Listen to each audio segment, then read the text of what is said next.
Alright, let's set the stage for this battle starting in a sec, according to Conflict. It is Conflict versus McMegan. Conflict is 5 and 0. He started in GSC and then switched over to Advanced without missing a beat, whereas McMegan is 2 and 3, but both of them are really in the zone and have been for a while. So I'm very excited for this Advanced game. We're going to see. Well, I don't know. Like, whenever one of these games gets hyped up, then it rarely delivers on the level everyone's expecting because oh my god, what a hype matchup and the stakes are so high. But fingers crossed, of course. But best of one Pokemon. Anyway, it's also high stakes because for those of you not invested in SPL, this might not mean much, but it should mean more to you in the sense that both players are really invested in the game. Neither of them are just going to show up and be like, yeah, whatever. So, and for those of you who are invested in SPL, this is week 6, I believe. Yeah, if Conflict is 5 and 0, then yeah, it's week 6. And both players' teams really need the win. The Conflict's team is up 6-5, and this is the last game of the week. So if Conflict wins the game, then his team has won the week. And if McMegan wins the game, then his team has tied the week. Here we go. And the crazy thing is, whoever loses this, their team is probably out of the playoff race. So I'm excited. And we see 2 T-Tar leads, appropriate for such a hype matchup. The best Pokemon, the best lead. Oh my god, what will happen? What assortment of Brick Breaks and Earthquakes and Focus Punches might we see here? Or, lack thereof. As McMegan is rocking his traditional French T-Tar. And Conflict is not... I don't know the German name for T-Tar.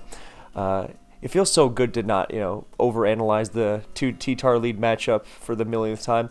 Okay, well, there's Scarm, which checks for anything T-Tar's going to want to do, and Pert is a safer response, and if Scarm comes in, then Mag, 1 spike, and it drops. So, modest Magneton, surely, of course, if we're assuming the standard of specially defensive Scarm, which we should, and also quite likely to be Magnet on top of that. So... yeah, as for the rest of Conflict's team, he could have his own Skarmory. He just might have wanted to keep it out of harm's way. And he's just going to T-Wave, and... hey, that's a useful Magneton right there.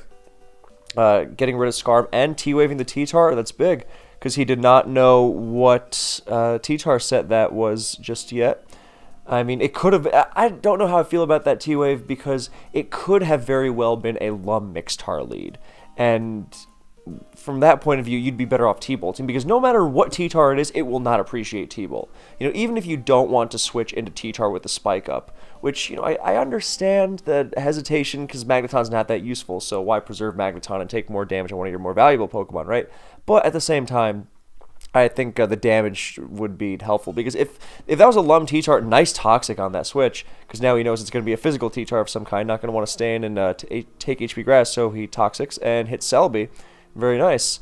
Now, what kind of Celebi is this going to be? Leech Seed, Calm Mind, mixture of some kind. But yeah, I think the Magneton should have T-bolted there. And here comes a Starmie as Conflict goes to Celebi. What is going on here with this team? Is this some sort of Swords Dance pass or something? I don't see McMegan running... he used to be a huge offensive Starmie guy. Okay, there's Leech Seed. That doesn't tell us if it's SD or not. But, the Swampert, Magneton, not a Skarmory in sight yet, because that would have been a perfect place for Skarmory to come in, which is why I think McMegan might have... well, he went to Starmie also because it's fine against Swampert staying and protecting. So Toxic Swampert is not going to get him very far. But I mean, on a Mag offense team with SD Pass Celebi, then the Swampert's generally going to be Curse. Curse, Ice Beam, EQ, Protect. Just because Curse lets you muscle through things like Suicune and Blissey you might not one-on-one, makes it an even better SD Pass recipient. There's HP Fire, okay. HP Fire Celebi alongside Magneton is not the most common thing in the world. Leech HP Fire is a great set, but you generally... okay, Leech HP Fire... and the last is, I don't know if it's Giga Drain or Psychic. I guess that depends on the T-Tar. If it's a Pursuit T-Tar, then it wouldn't need Psychic as much, so it could run Giga Drain to hit other T-Tar. and potentially beat Dugtrio one-on-one. But, running Psychic Celebi also alleviates some of the potential need for Pursuit T-Tar, because it's what you're using to take on Gengar, so it could go either way. Then again, Pursuit T-Tar does make you better into Moltres, because if you're using Celebi as your Wisp Absorber and you face a Moltres, then yeah. Anyway, so we've got an interesting little stalemate here, as McMegan is really rocking his 32 Recover PP, which will easily outlast Conflict's HP Fires. I don't know why he keeps HP firing, because he's going to have to find it. Unless he's really trying to get that Recover PP low, which, okay, but to what end? Because even if he starts critting like a maniac, like there is one, he has to crit. I mean, even crit is like not even out-healing Recover. Okay, he provokes a Recover from Celebi and gets T-Tar for free. Okay, cool. And he knows the Celebi is Psychic Recover, probably going to have Leech of some sort. Oh, there's a nasty crit. Oh, and there's a Pursuit on the switch. I don't know how... I mean, that crit is bad, obviously. Really bad. And there's a... Here comes Mence on the next HP Grass. But yeah, physical... I don't know what kind of physical offense team, but McMegan has not shown a bulky water... or like a Rock Resist yet. So he's going to have some sort of Rockers that can handle Mence in some way. And bulky Starmie of all Pokemon with T-Wave is actually a DD Mence answer, because DD Mence is terrible. Unless it's one of those stupid refresh DD Mences. But in comes Snorlax, and I am not a fan of Conflict's team, to be perfectly frank. I don't know where the offense is coming from, because you've got a bulky Toxic Swampert. You got a Toxic Swampert, and then a Leech Celebi with HP Fire, so it's not going to be Calm Mind Last. Pursuit T-Tar. So is it going all in on support for Cursed Rest Snorlax? Because, like, I guess that could work. But Cursed Rest Snorlax and DD Mence. Now, okay, admittedly, if the Snorlax is HP Bug, then yes, it is going to really mess McMegan up. Especially because Celebi's at half health, and he's switching Arrow into Snorlax, and that is a risky gambit. So if anything's going to turn around, it is actually Snorlax, much to my chagrin. But yes, could go. Well, okay, the Rock Slides have begun, but as soon as the Snorlax rests, then Celebi lands the Leech on it, and, well, I don't know. It's not going to have Shadow Ball, so it's going to have Earthquake. Boosted Body Slams will hurt Celebi, but it's a question of will it hurt it enough with the Leech and the Recover, and because it's getting so much health back from Leech Seed because of Snorlax's enormous HP stat. So, yeah, I think McMegan has to go for another Rock Slide, because he doesn't really need Arrow here. I mean, look, Conflict's team is already very much... Celebi's way more valuable, so he's really got to provoke that curse. I mean... or that rest, sorry. What he would like to do is get Celebi in on the rest. That would be really good, because then you get the Leech immediately. And I guess he's also going for the flinch, and no, he doesn't get it. Yeah, that would have been the ideal turn to get Celebi in for the Leech, and then you can Psychic it while it's sleeping, as opposed to now, you only get that one turn. So after this is going to be Leech and then Recover, spam to full. Thankfully that Leech Seed hits. But, yeah, I think that was... maybe the more reliable move over going for the flinch/crit, but yeah, no flinch action here. Here comes T-Tar on the on the return, so it really does a nice chunk, and I assume he's gonna try and pivot to Arrow here on the EQ, because he'll also yep, there it is. I think that was kind of playing into McMegan's hands, but because the T-Tar's not really threatening it, but I understand. And even if it does hit it, it's not like it's going to KO. It's going to do a lot, but Arrow will get some health back with Leech Seed. It can pivot back to T-Tar. So, yeah, I think Conflict is all in on this Snorlax deal. But yeah, McMegan can afford to sacrifice Arrow to take down Lax, because what else does he need it for? It's not going to get through Pert. T-Tar's down. Celebi's completely stonewalled by McMegan. Celebi, he's got to protect his own Celebi. That's what he's got to do. If he preserves Celebi and a way to handle the DD Mence, i.e. Starmie, and what I assume this Rock Resist last is, Metagross or Steelix, or both have been used on that style of team before. Whichever it is, then yeah, another return.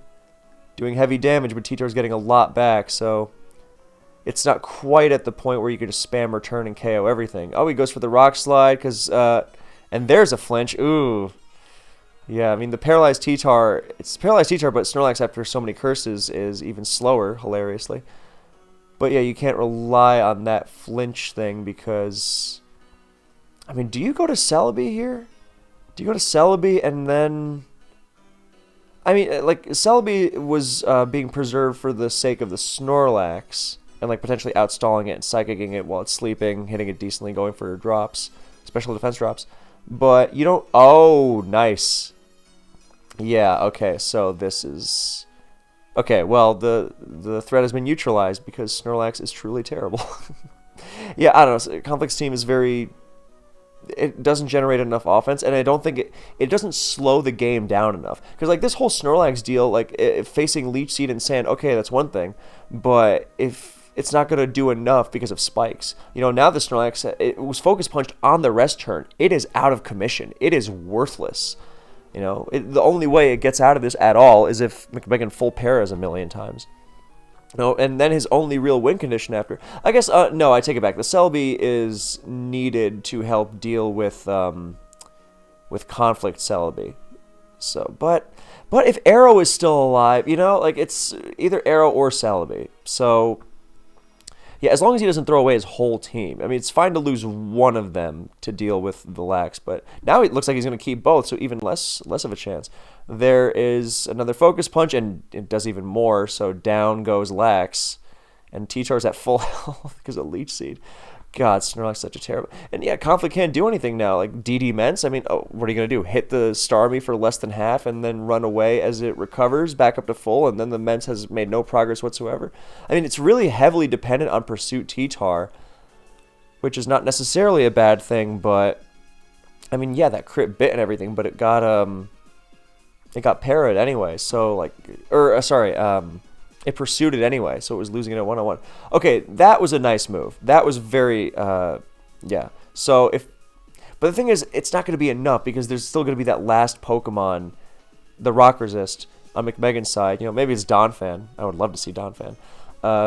Maybe it's Bulky Flygon. I don't know. Although Bulky Flygon generally, you don't need Starmie with it, but actually, you know, you kind of do, or you kind of like it because Starmie is such a good answer to most Metagross, which Flygon obviously does not resist Meteor Mash, so you need some help in that regard. So yeah, maybe it is Flygon. Whatever it is, it's going to be a Rock Resist, a Bulky Rock Resist, and whatever that Bulky Rock Resist is, it's going to be able to take on Salamence in some way.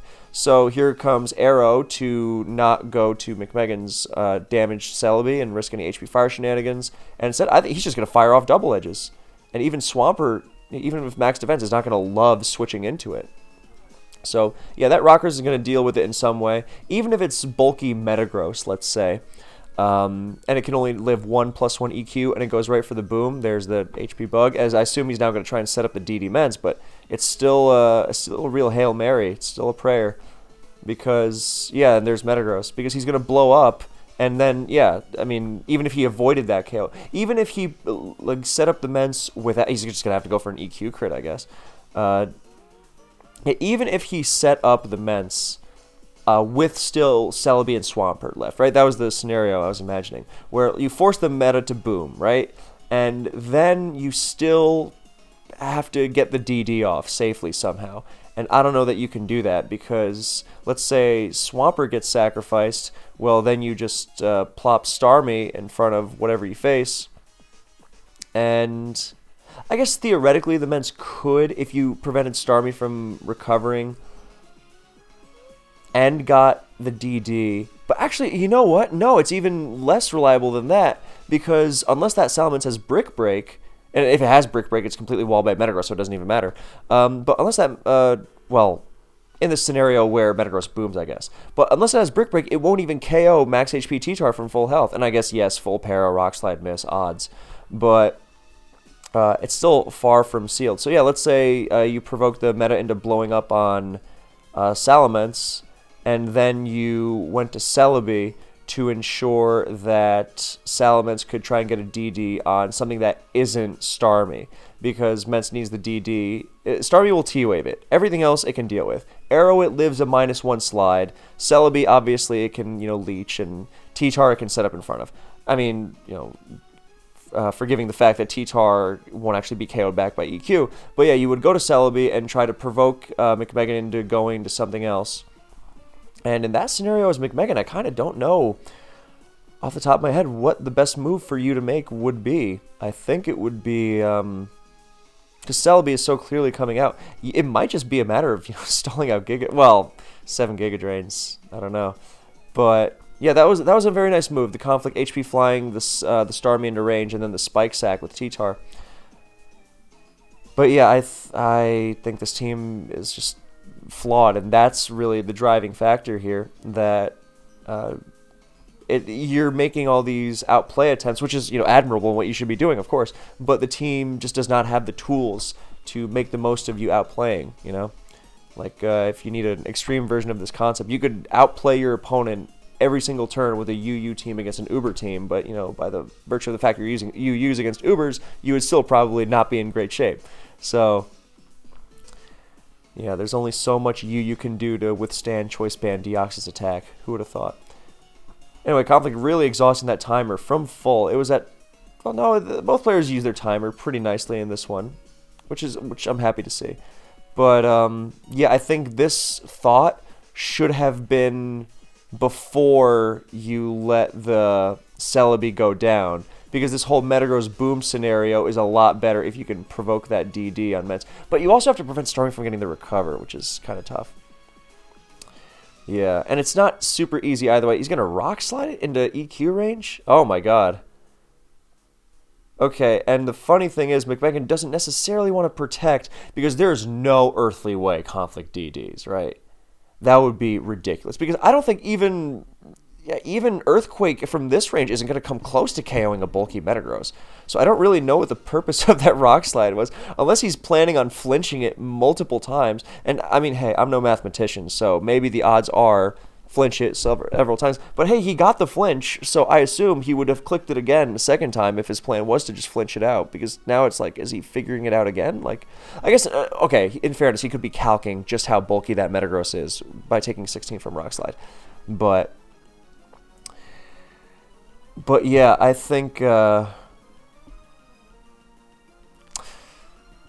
don't know, this is just emblematic of, well, I don't think this is, a standard physical offense team. The rest Snorlax without spin, and, the only one real physical attacker. So I guess you would just call it, a Magneton team that doesn't do what it's doing well enough. Oh, down to 10 seconds, dude. If their season ends on a timeout, that's, like, tour ban worthy. Okay, he's not timing out, but that would be, I don't know how incensed I would be as a teammate, if my 5-0 teammate lost the season by timing out. That'd be rough. But, no, he's really just making the most of his timer. I mean, hey, go for it if you can manage it, of course. Several great players were always at the 5-10 second mark, giving their teammates heart attacks on a game-to-game basis. Here's Arrow. Oh, no. Oh, no. What happened there? Okay. I have to assume that Metagross was somehow in danger of the +1 EQ, but what was wrong with the boom plan? Now he's going to win. What is happening? Okay, wait, no. I take it back. The Salamence will not... Oh my god. What? Wait. Oh, is it Agility Metagross? I guess he was calcing that,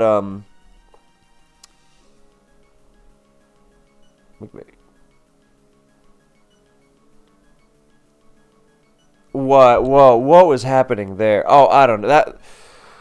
Whew. Okay, sorry, my head's spinning. I can't believe that's a... Well, it died to the +2 EQ, obviously. But I can't understand how the single flinch put it into EQ range.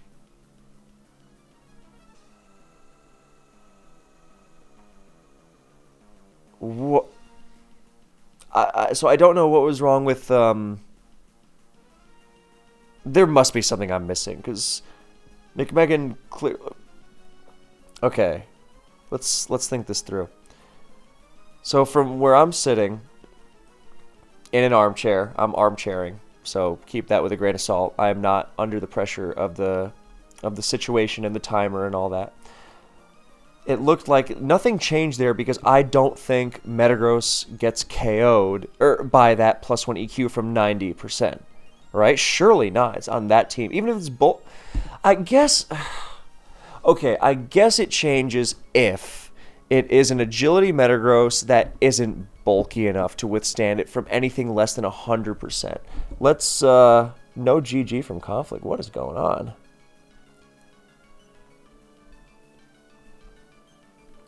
For those looking to read the chat. Yeah, I do not... Okay. I'm sure the Smog Tour's main chat is going absolutely nuts right now. But, yeah, okay, I suppose that it could be a... If it's an agility Metagross and it's going to be more focused with like 168 HP, or enough HP to live Ments at full, right? Choice band +1, same thing. So let's say it's 192 just for argument's sake. And that dipping to 90 brings it to... Wow. Brings it to... Oh, no, 90%, let's say. Let's just round down. So, yeah, I guess the odds were technically in favor there. The surprise there for me is that the Metagross was offensive and not bulky. Because I was assuming it was a bulky variant on that team because I think it needs to be bulky because there's no other... Maybe I'll switch to my viewpoint and it'll help, but there's no other rockers. I mean, T-Tar, not an arrow answer. Skarmory, no. Celebi, no. Starmie, God, no. And then what was the other thing? Arrow, obviously not an answer. Like, I don't think that your only rock resist can be an agility Metagross on it. If it's a... I don't know. Maybe it's a team thing. But the only rock resist being the only rock resist / like physical answer post Skarmory going down, against things that are running HP flying and DD and things of that nature, and Rock Slide. I don't think... Yes, I get the idea. Starmie's bulky, Celebi's bulky, Arrow's fast, T-Char's bulky enough, but it's still not a good answer to something as simple as DD Tar. Like, DD Tar is absolutely terrifying. Standard HP bug DD Tar is absolutely monstrous there. And you face, two, like, DD Tar, DD Ments, and, like, I don't know. I don't think it's enough. So... I think it's fine if the Metagross is bulky and has Protect, as it usually does on that team, and I admire the attempt to make it more aggressive, but like when the bulky water is Starmie, then, because Starmie doesn't have the bulk of something like, Swampert or Milotic. I mean, Swampert obviously had the rock resist, but even like Milotic, I don't know. If it was an aggressive agility Metagross, then it makes sense that McMegan, and, Conflict went for the Rock Slide flinch. I don't know why he was thinking it was agility Metagross there, though, because all signs point to it being bulky. I guess he, in that sense, I guess the answer is he lost barring crit anyway, or, he goes for the flinch to find out what set it is, right? And then he sees, oh, it's offensive, so now it's now I can DD on the switch because it's not going to have Protect. Because the thought I had that got interrupted is that max HP, or bulky Metagross, right? The impish ones that you usually see on that kind of team, is not going to take 50% from a single Ments EQ. Therefore, it lives even +2 Ments EQ. So I was actually surprised when it got KO'd. But it being an offensive Metagross instead of an agility Metagross, or an offensive Metagross instead of a defensive Metagross is what tripped me up there. So, yeah, I guess Conflict said, yeah, it's got to be offensive or I'm toast anyway. Yeah, that was an ugly game, I got to say. I really don't like the fact that Conflict won this game because I think his team is really not good. And he was kind of hapless against McMegan's team. And then McMegan had a frail Metagross, and as his and it wasn't just that, but it was also going for the Rock Slide flinch, the 27% Rock Slide flinch that allowed it to happen in the first place. After that, it would have had to been an EQ crit, because he just booms the Ments and then the Starmie T-Wave force position. And I really don't like it because he went for this DD Men's plan after sacrificing the Celebi instead of forcing the DD Men's position, forcing the Metagross to blow up, sacrificing Swampert to the boom. Then you plant your Celebi in front of McMegan and force McMegan to KO the Celebi with something that is not Starmie because Starmie cannot KO it. And then Salamence DDs on whatever that Pokemon is, the non-Starmie Pokemon, and then that's a much better win plan. And in fact, I still haven't come to a satisfactory answer on what McMegan could do there. I'm sure there'd be actually, I guess the fact that a T-Tar can live plays into it for sure, but there's also the fact that T-Tar is parried and Rock Slide can miss. So one Rock Slide para-flinch from the Conflict's DD Mence works a hell of a lot better there than it did against Metagross. So yeah, I don't like how this game shook out. From McMegan's side, like I understand the Metagross. I still disagree with it personally, but I understand it, and I think it's a lot better than that. So that's the game of Pokemon sometimes. Thank you so much for watching. I hope you enjoyed, and I will see you in the next one.